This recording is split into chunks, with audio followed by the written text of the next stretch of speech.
Mi nombre es Florentino Aguirre. Tengo 71 años y hace 3 años compré la casa de mis sueños con la ilusión de vivir en paz mis últimos años. Era una propiedad hermosa en las afueras de la ciudad, con jardín, pileta, quincho, todo lo que había soñado durante décadas de trabajo. Pero lo que empezó como mi refugio dorado se convirtió en la peor pesadilla de mi vida cuando mi hija Claudia y su esposo Bruno decidieron que también era la casa de sus sueños. Y la historia de cómo convertí esa pesadilla en mi venganza más dulce va a sorprenderte tanto como me sorprendió a mí descubrir de qué soy capaz cuando me llevan al límite. Imagínate la escena. Una casa de 200 metros cuadrados, 3 dormitorios, 2 baños completos, living comedor amplio, cocina moderna, garage para 2 autos, pileta climatizada y un jardín de 1000 metros cuadrados que parecía sacado de una revista. La había comprado después de vender mi departamento en el centro y usar todos mis ahorros de jubilado, pero valía cada peso invertido. Era mi palacio, mi recompensa después de 40 años trabajando como técnico electromecánico. Todo estaba perfecto hasta que mi hija llegó una tarde con cara de preocupación. «Papá», me dijo, «tenemos un problema grave. El dueño del departamento donde vivimos nos quiere echar porque quiere vender. No encontramos nada que podamos pagar, y el banco no nos da crédito porque Bruno tuvo algunos problemas laborales. ¿Podríamos quedarnos acá solo por un tiempo hasta que se acomode nuestra situación?» Yo, como padre que amaba a su hija, le dije que sí sin pensarlo 2 veces. Era mi única hija, tenía 2 nietos preciosos de 8 y 5 años, y no podía permitir que mi familia quedara en la calle. Pensé que sería por unos meses, que pronto encontrarían una solución y yo volvería a tener mi casa en paz. Pero esos meses se convirtieron en 3 años de infierno que casi me vuelven loco. Pero acá viene lo que ellos nunca imaginaron. Mientras convertían mi paraíso en un caos total, mientras me faltaban el respeto en mi propia casa, mientras me trataban como si fuera un inquilino molesto en mi propia propiedad, yo estuve tomando decisiones que cambiarían todo para siempre. Decisiones que demostrarían que este viejo de 71 años no era el tonto que ellos creían. Escucha esta historia hasta el final y contame si alguna vez te pasó algo parecido. También decime desde qué país me estás escuchando, porque lo que me pasó a mí les puede pasar a muchos padres que confían demasiado en sus hijos. Para que entiendas por qué decidí comprar esa casa y por qué significaba tanto para mí, tengo que contarte un poco sobre mi vida anterior. Durante 30 años viví en un departamento de 2 ambientes en el centro de la ciudad. Era chico, ruidoso, sin luz natural, pero era lo que podía pagar con mi sueldo de técnico y lo que había quedado después del divorcio. Mi ex esposa Carmen se había ido cuando Claudia tenía 15 años, llevándose la mitad de todo lo que habíamos construido juntos. Me quedé solo criando a una adolescente rebelde en un departamento que era demasiado pequeño para los dos. Fueron años muy duros donde tuve que hacer de padre y madre al mismo tiempo, trabajando de día y estudiando de noche para conseguir mejores certificaciones técnicas. Claudia no me lo puso fácil. Era una chica inteligente, pero caprichosa, que siempre quería lo mejor de todo sin entender que yo tenía que hacer malabares para llegar a fin de mes. Quería ropa de marca, salidas caras, fiestas constantes. Cada peso que ganaba extra se iba en darle gustos para compensar la ausencia de su madre. Cuando se recibió de enfermera a los 23 años, pensé que las cosas iban a mejorar. Ella iba a trabajar, iba a tener sus propios ingresos, iba a entender el valor del esfuerzo. Pero en lugar de colaborar con los gastos de la casa, usó su primer sueldo para mudarse con una amiga a un departamento más grande. Me dejó solo en ese departamento chico, donde había pasado los peores años de mi vida. Los siguientes 10 años fueron de soledad casi total. Claudia me visitaba de vez en cuando. Me llamaba por mi cumpleaños. Aparecía cuando necesitaba algo, pero no había una relación cercana entre nosotros. Yo seguía trabajando, ahorrando cada peso que podía, soñando con el día en que pudiera comprarme una casa propia donde vivir tranquilo mi vejez. Cuando me jubilé a los 68 años, tenía ahorrados suficientes pesos como para hacer realidad ese sueño. Vendí el departamento del centro. Sumé todos mis ahorros y salí a buscar la casa perfecta. Quería algo lejos del ruido de la ciudad, con espacio para tener un taller, con jardín para plantar mis propias verduras, con pileta para hacer ejercicio. Quería mi propio pequeño paraíso. La casa que encontré superaba todas mis expectativas. Estaba en un barrio tranquilo a 20 minutos del centro, rodeada de árboles con vecinos silenciosos y educados. Tenía todo lo que había soñado: amplitud, luz natural, espacios verdes, tranquilidad absoluta. El precio era exactamente lo que tenía ahorrado, como si el destino hubiera conspirado para que fuera mía. Los primeros 6 meses, viviendo solo en esa casa, fueron los más felices de mi vida adulta. Me levantaba cuando quería, desayunaba en el jardín escuchando el canto de los pájaros, trabajaba en mi taller arreglando aparatos eléctricos de los vecinos, nadaba en la pileta por las tardes, cenaba tranquilo viendo las noticias. Era exactamente la vida que había soñado durante décadas. Arreglé cada rincón de la casa a mi gusto, pinté las paredes de colores que me gustaban, compré muebles cómodos, instalé mi taller en el garage, planté un huerto en el fondo del jardín. Cada peso que gastaba en mejoras era una inversión en mi propia felicidad. Por primera vez en mi vida tenía un hogar que era completamente mío. Los vecinos me aceptaron rápidamente. «Don Florentino», me decían, «qué suerte que vino a vivir acá. El barrio necesitaba a alguien como usted». Y era verdad, porque con mis conocimientos técnicos me convertí en el arreglador oficial del barrio. Todos me traían sus problemas eléctricos, sus electrodomésticos rotos, sus instalaciones defectuosas. Pero la tranquilidad duró poco. Un día de marzo del año pasado, Claudia apareció en mi casa con sus 2 hijos y una cara de angustia que no le había visto nunca. «Papá», me dijo, «necesito tu ayuda urgente. Bruno perdió el trabajo hace 3 meses y no hemos podido pagar el alquiler. El dueño nos da una semana para irnos o nos echa con orden judicial». Claudia se había casado con Bruno 5 años atrás. Él trabajaba como vendedor en una concesionaria de autos y ganaba bien, pero era un tipo irresponsable con la plata. Gastaba más de lo que ganaba. Pedía prestado constantemente. Vivía como si fuera millonario con sueldo de empleado. Yo nunca confié en él, pero era el padre de mis nietos y Claudia lo amaba. Cuando me pidió quedarse en mi casa, solo por un tiempo, yo no pude negarme. Santiago y Romina, mis nietos, me miraban con esos ojos inocentes que ponen los chicos cuando no entienden por qué los adultos están preocupados. No podía dejar que mi familia quedara en la calle por culpa de un yerno irresponsable.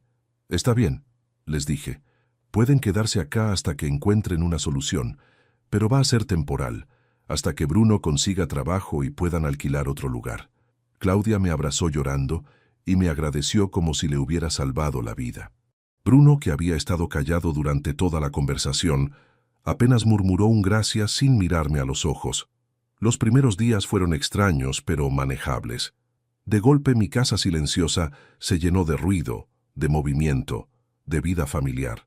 Los chicos corrían por el jardín, gritaban en la pileta, llenaban la heladera de comida chatarra. Claudia trataba de mantener cierto orden, pero era obvio que no estaba acostumbrada a controlar a sus hijos en un espacio tan grande. Los primeros días me emocioné un poco viendo cómo los chicos disfrutaban de mi casa. Santiago descubrió que podía trepar al árbol grande del fondo y se pasaba horas ahí arriba leyendo historietas. Romina se fascinó con las flores del jardín y me preguntaba el nombre de cada planta. Era lindo ver la casa llena de vida después de meses de soledad, pero también empecé a notar cosas que me incomodaban. Los chicos dejaban juguetes tirados por todos lados. Claudia cocinaba a horarios diferentes a los míos, y la cocina siempre estaba ocupada. Había ruido constante que interrumpía mis rutinas de lectura y descanso, pero me decía a mí mismo que era temporal, que valía la pena hacer estos sacrificios por ayudar a mi familia. Bruno desde el primer día se comportó como si estuviera de vacaciones pagas en un hotel de lujo. Se levantaba al mediodía, desayunaba tranquilo leyendo el diario, se tiraba en la reposera de la pileta a tomar sol, almorzaba lo que Claudia le preparaba, dormía siesta hasta las 5 de la tarde. No parecía un hombre desesperado por encontrar trabajo. Cuando le pregunté sobre sus búsquedas laborales, siempre tenía excusas preparadas. Ay, Florentino, me decía, está muy difícil el mercado laboral. Mandé currículum a todos lados, pero nadie contesta. Hay mucha competencia, mucha gente que trabaja por 2 pesos. Voy a tener que esperar a que aparezca algo bueno. Claudia lo defendía constantemente. Papá, me decía, Bruno está haciendo todo lo que puede. No es fácil conseguir trabajo a su edad, con la crisis que hay. Tenemos que tener paciencia. Pero mi paciencia se empezó a agotar cuando me di cuenta de que Bruno no estaba buscando trabajo en serio, sino que se había acostumbrado a vivir gratis en mi casa. El primer mes pasó sin mayores problemas. Yo mantuve mis rutinas lo mejor que pude, tratando de adaptarme a la presencia constante de 4 personas más en mi espacio. Los chicos eran ruidosos pero cariñosos, Claudia colaboraba con la limpieza y la cocina, Bruno seguía siendo un parásito pero al menos no se metía en mis cosas. El segundo mes empezaron los problemas serios. Bruno comenzó a actuar como si fuera el dueño de casa. Cambiaba los canales de televisión cuando yo estaba mirando algo. Usaba mi taller para arreglar cosas suyas sin pedir permiso. Invitaba a amigos a la pileta los fines de semana como si fuera su propia casa. Un sábado por la tarde llegué de hacer compras y encontré a 5 tipos desconocidos tomando cerveza en mi pileta. Bruno estaba haciendo un asado en mi quincho usando mi parrilla y mi carbón. Cuando le pregunté quiénes eran esos tipos, me respondió con una naturalidad que me indignó. Son amigos míos, Florentino. Pensé que no te iba a molestar que vinieran a pasar la tarde. Le expliqué que mi casa no era un club social, que no podía invitar gente sin consultarme, que yo valoraba mi privacidad y mi tranquilidad. Su respuesta fue peor que la situación original. Ay, Florentino, no seas tan amargo. La casa es muy grande para vos solo. Un poco de vida social te va a hacer bien. Esa noche hablé con Claudia sobre el comportamiento de su marido. Hija, le dije, Bruno se está tomando demasiadas libertades en mi casa. No puede actuar como si fuera el dueño, invitar gente sin consultarme, usar mis cosas como si fueran suyas. Su respuesta me desilusionó profundamente. Papá, me dijo, vos tenés que entender que para Bruno es difícil sentirse cómodo en una casa ajena. Él está acostumbrado a ser el hombre de la casa, a tomar decisiones. Estar acá lo hace sentir como un mantenido. Si lo dejas participar más, si no le haces sentir que todo está prohibido, va a estar más tranquilo. No podía creer lo que estaba escuchando.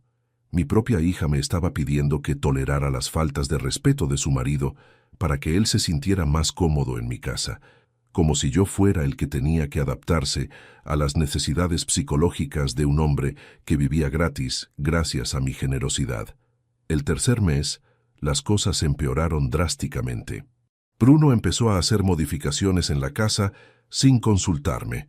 Instaló una antena de televisión satelital en el techo porque quería ver partidos de fútbol que no pasaban por televisión abierta. Cambió la disposición de los muebles del living porque le parecía que estaban mal ubicados. Plantó unas palmeras en mi jardín porque, según él, necesitaba más sombra. Cuando le reclamé por estas decisiones unilaterales, su actitud fue de total prepotencia. Florentino, me dijo, estas son mejoras para la casa. No te estoy rompiendo nada, al contrario, la estoy dejando mejor. Tendrías que estar agradecido en lugar de quejarte por todo. Los chicos también empezaron a comportarse como si fueran los dueños de casa. Santiago, el mayor, había adoptado las maneras despóticas de su padre.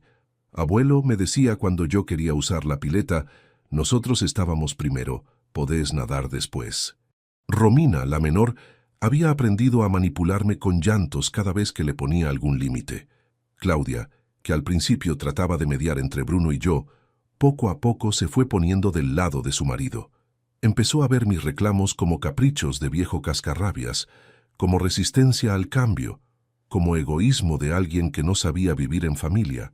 «Papi», me decía cuando yo me quejaba de alguna nueva libertad que se había tomado Bruno, «vos viviste solo durante mucho tiempo y te acostumbraste mal. Tenés que entender que ahora somos una familia, y las familias tienen que hacer concesiones mutuas. Como si las concesiones tuvieran que hacerlas solo yo». El cuarto mes fue cuando perdí completamente la paciencia. Bruno había invitado a su hermano Gastón a quedarse también en mi casa. Gastón acababa de separarse y según Bruno necesitaba un lugar donde estar mientras arreglaba sus papeles del divorcio. Un día llegué a casa y encontré a un tipo desconocido tirado en mi sofá viendo televisión. «¿Quién es usted y qué hace en mi casa?», le pregunté. «Ah», me respondió sin levantarse del sofá. «Soy Gastón, el hermano de Bruno.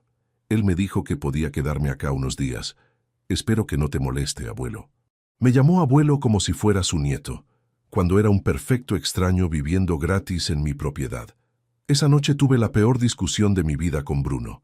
Le grité que mi casa no era un hotel, que no podía traer gente sin consultarme, que ya estaba harto de sus abusos.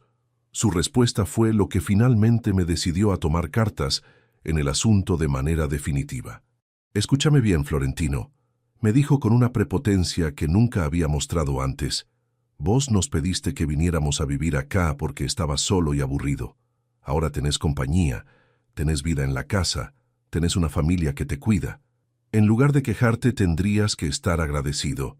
Mi hermano se queda porque yo se lo permití, y si no te gusta, te podés ir a vivir a un geriátrico». Esas palabras fueron como una puñalada. No solo me estaba faltando el respeto en mi propia casa, sino que me estaba amenazando con echarme de mi propia propiedad. Y lo peor de todo era que Claudia, que había escuchado toda la discusión, no dijo una sola palabra para defenderme. Esa noche no pude dormir pensando en lo que había pasado. Mi propia hija había permitido que su marido me humillara de esa manera. Había elegido el lado de un hombre que me trataba como si fuera un estorbo en mi propia casa. Me di cuenta de que si no tomaba medidas drásticas, iba a terminar como un prisionero en mi propio hogar. Al día siguiente llamé a mi abogado, el doctor Quintana, que había manejado la compra de la casa. «Tomás», le dije, «necesito que me expliques cuáles son mis derechos como propietario cuando tengo gente viviendo en mi casa sin contrato de alquiler. Tengo una situación familiar muy complicada y necesito saber qué opciones legales tengo». El doctor Quintana me recibió esa misma tarde y después de escuchar toda mi historia, me explicó la situación legal. «Florentino», me dijo, «vos tenés todos los derechos como propietario. Podés pedirles que se vayan cuando quieras. Si no se van voluntariamente, podés iniciar un juicio de desalojo por ocupación sin título. Es tu casa y nadie puede obligarte a mantener gente que no querés». Esa información me tranquilizó, pero también me puso triste. Nunca pensé que iba a tener que amenazar legalmente a mi propia hija para recuperar la tranquilidad en mi casa, pero las cosas habían llegado demasiado lejos como para solucionarlas con buenas palabras. Durante la siguiente semana, observé atentamente todo lo que pasaba en mi casa. Bruno seguía comportándose como el dueño. Gastón se había instalado definitivamente en el sofá del living. Los chicos hacían lo que querían sin límites. Claudia fingía que no veía los problemas. Era como si hubieran decidido que yo era un inquilino viejo y molesto en la casa que ellos habían elegido para vivir. El viernes de esa semana tomé la decisión más importante de los últimos años. Llamé al doctor Quintana y le dije que quería iniciar el juicio de desalojo contra toda mi familia. Sabía que era una medida extrema, pero también sabía que era la única manera de recuperar mi casa y mi dignidad. El lunes siguiente llegó el oficial de justicia con la notificación legal. Claudia se puso histérica cuando leyó los papeles. «Papá, nos estás echando de tu casa con un juicio. No puedo creer que seas capaz de hacernos esto». Bruno se puso furioso y me amenazó con romperme la cara si no retiraba la demanda. Les expliqué que la decisión estaba tomada, que tenían 30 días para encontrar otro lugar donde vivir, que mi paciencia se había agotado completamente. Bruno me gritó que era un viejo de mierda, que después no viniera llorando cuando quisiera ver a sus nietos. Claudia me dijo que era el peor padre del mundo, que nunca me iba a perdonar. Esas palabras me dolieron, pero ya había tomado mi decisión. Durante 30 días viví en una casa convertida en campo de batalla. Bruno y Claudia me trataban como si fuera un enemigo. Los chicos no entendían por qué los adultos estaban peleados. Gastón seguía tirado en mi sofá, como si nada hubiera pasado. El día del vencimiento del plazo legal, llegó nuevamente el oficial de justicia para verificar si habían desalojado la propiedad. Como era obvio que no se habían ido, me explicó que el próximo paso era el desalojo forzoso con intervención policial. Ese procedimiento estaba programado para el viernes siguiente. El jueves por la noche, Claudia vino a mi dormitorio para hacer un último intento de negociación. «Papá», me dijo con lágrimas en los ojos, «no podés echarnos así. Somos tu familia». Pensé en todos los sacrificios que habías hecho por mí cuando era chica. «Todo eso no vale nada».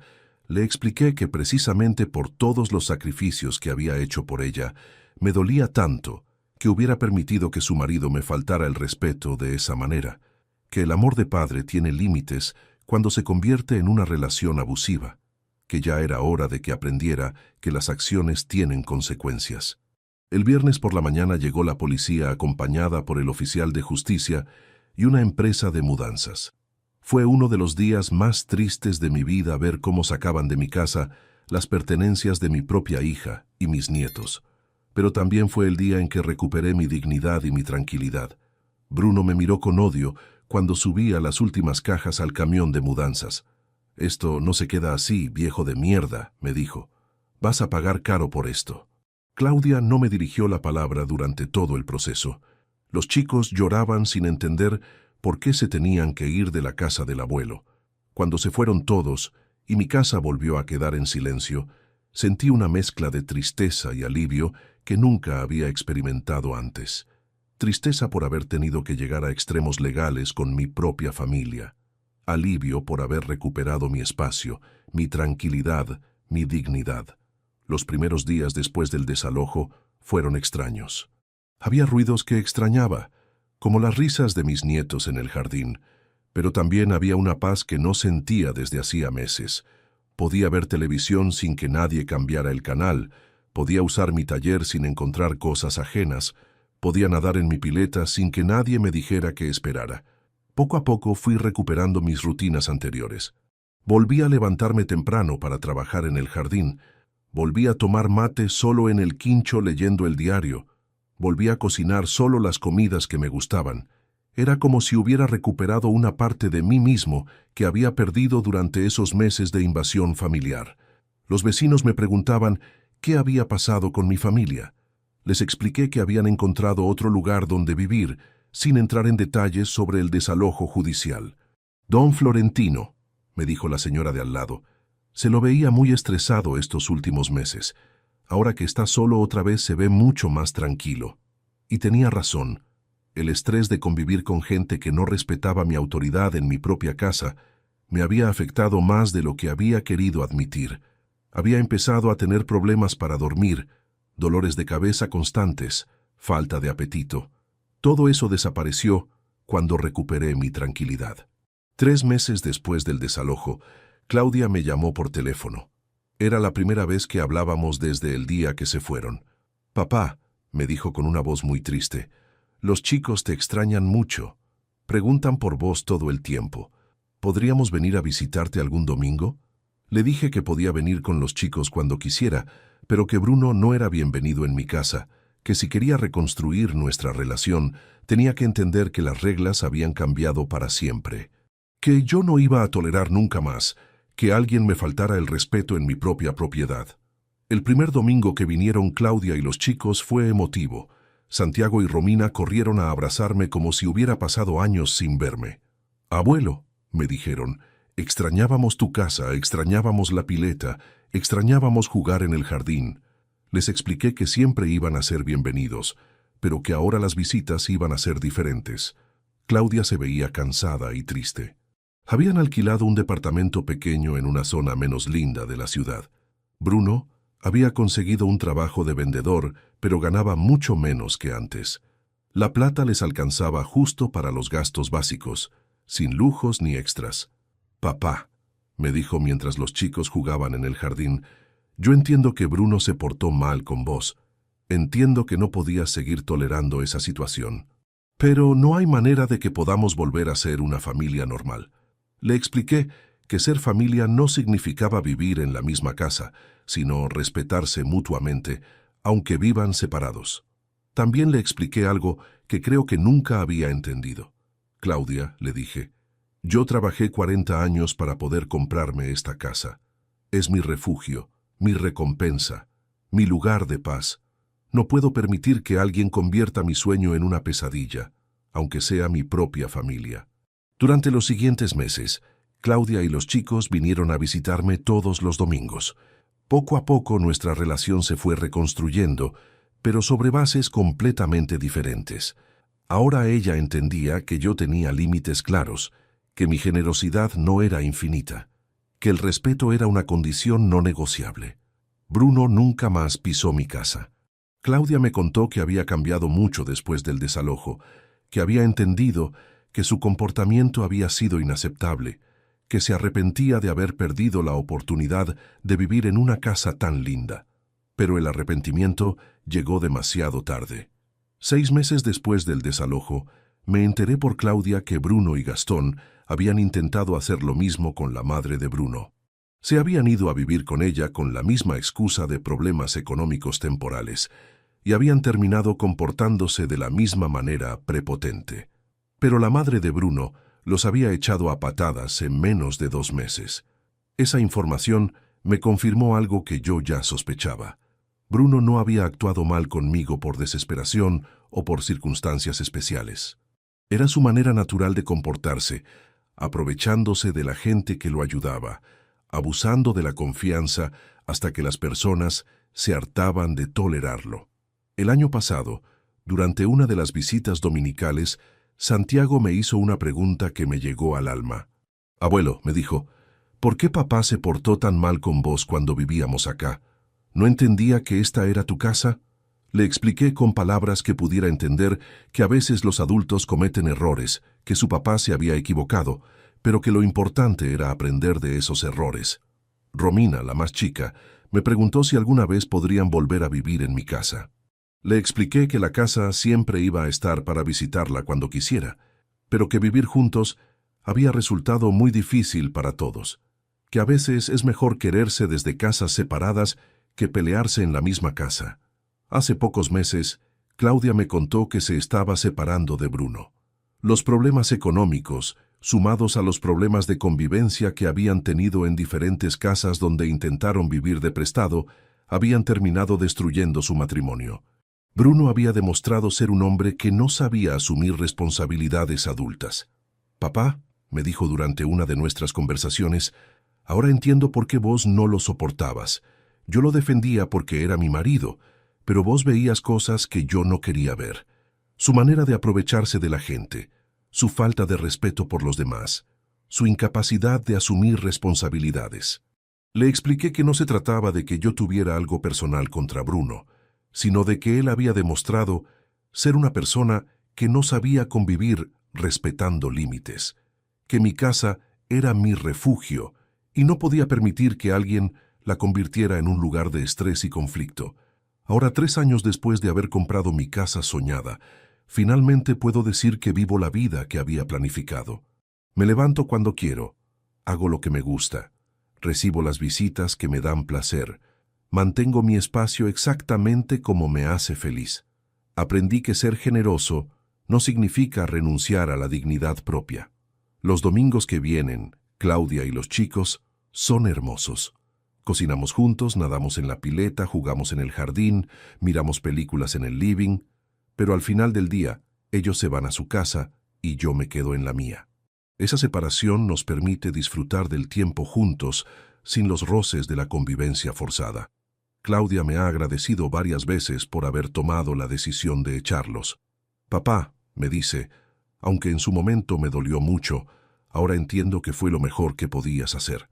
Nos obligaste a hacernos cargo de nuestras responsabilidades, a no depender de vos para todo. Los vecinos me siguen viendo como el don Florentino tranquilo que arregla aparatos y cuida su jardín. Nadie se imagina el drama familiar que viví durante esos meses terribles. La casa volvió a ser el refugio de paz que había soñado, el lugar donde puedo envejecer con dignidad y tranquilidad. Hace unas semanas, mientras tomaba mate en el quincho viendo crecer mis plantas, reflexioné sobre todo lo que había pasado. Me di cuenta de que la decisión de echar a mi familia había sido una de las más difíciles, pero también una de las más acertadas de mi vida. Había recuperado mi hogar, mi tranquilidad y mi autorrespeto. Si vos estás pasando por algo parecido, si alguien está abusando de tu generosidad en tu propia casa. Si sentís que perdiste el control de tu propio espacio, quiero que sepas que tenés derecho a poner límites. No importa si es tu hijo, tu yerno o quien sea, tu casa es tu refugio y nadie tiene derecho a convertirla en una pesadilla. La familia se construye con amor, pero también con respeto. Cuando el respeto se pierde, hay que tomar decisiones difíciles para recuperarlo. Yo tomé la mía y no me arrepiento. Al contrario, creo que fue la mejor decisión que pude haber tomado para todos los involucrados. También aprendí algo muy importante sobre la generosidad. Durante años confundí ser buen padre con tolerar cualquier cosa. Pensaba que ayudar a mi familia significaba renunciar a mis propias necesidades y deseos. Ahora entiendo que la verdadera generosidad incluye enseñar límites, mostrar que las acciones tienen consecuencias. Si no hubiera echado a Bruno de mi casa, él habría seguido creyendo que podía aprovecharse de cualquiera que lo ayudara. Claudia habría seguido pensando que su padre era un hombre débil, que toleraba cualquier falta de respeto por miedo a quedarse solo. Mis nietos habrían crecido pensando que está bien abusar de la bondad de otras personas. El desalojo fue doloroso, pero también fue educativo para toda la familia. Claudia aprendió que su lealtad tenía que estar dividida entre su marido y su padre, sino que cada persona tenía que asumir las consecuencias de sus actos. Bruno aprendió que su comportamiento abusivo no era tolerado por todo el mundo. Los chicos aprendieron que los abuelos merecen respeto. Durante estos 3 años de tranquilidad, también redescubrí placeres que había olvidado. Volví a leer libros completos sin interrupciones. Volví a escuchar música a volumen apropiado sin que nadie se quejara. Volví a cocinar platos que me gustaban sin tener que consultar los gustos de 4 personas más. Los fines de semana son especialmente hermosos. Los sábados por la mañana trabajo en el jardín podando, plantando, regando, sin que nadie me pregunte cuándo voy a terminar o me pida que baje el volumen de la cortadora de césped. Los sábados por la tarde nado en mi pileta durante el tiempo que quiero, sin que nadie esté esperando que termine para poder usar el agua. Los domingos que no vienen Claudia y los chicos son de pura soledad elegida. Me levanto tarde, desayuno mirando los programas de televisión que me gustan, leo el diario completo en el quincho, almuerzo algo liviano, duermo siesta hasta que tengo ganas de levantarme. Es el lujo de hacer exactamente lo que me da la gana sin consultar a nadie. También volví a tener vida social con gente de mi edad. Los vecinos me invitan a sus casas, yo los invito a la mía, jugamos al truco, compartimos asados, hablamos de temas que nos interesan. Cuando vivía con Bruno y su familia, estas actividades sociales se habían vuelto imposibles porque él siempre tenía alguna objeción o alguna demanda. Don Florentino, me dijo hace poco mi vecino de al lado, usted rejuveneció desde que vive solo otra vez. Se lo ve más contento, más relajado, más sociable. Y tiene razón. El estrés de la convivencia forzada me había envejecido prematuramente. Ahora me siento como si hubiera recuperado años de vida. Una tarde, mientras arreglaba un televisor en mi taller, me puse a pensar en todas las cosas que había tolerado durante esos meses terribles. Bruno usando mi herramienta sin permiso, Gastón durmiendo en mi sofá como si fuera su casa, Claudia defendiendo comportamientos que sabía que estaban mal, los chicos haciendo lo que querían sin límites. Me di cuenta de que había llegado a un punto donde me sentía extraño en mi propia casa. No podía usar mi taller cuando quería, porque Bruno había puesto sus cosas ahí. No podía ver los programas que me gustaban, porque los chicos querían ver dibujos animados. No podía invitar amigos, porque Claudia decía que la casa estaba muy desordenada con tanta gente. Era como si hubiera perdido todos mis derechos por el simple hecho de ser generoso. Como si haberlos ayudado en un momento difícil me hubiera convertido automáticamente en un ciudadano de segunda clase en mi propia propiedad.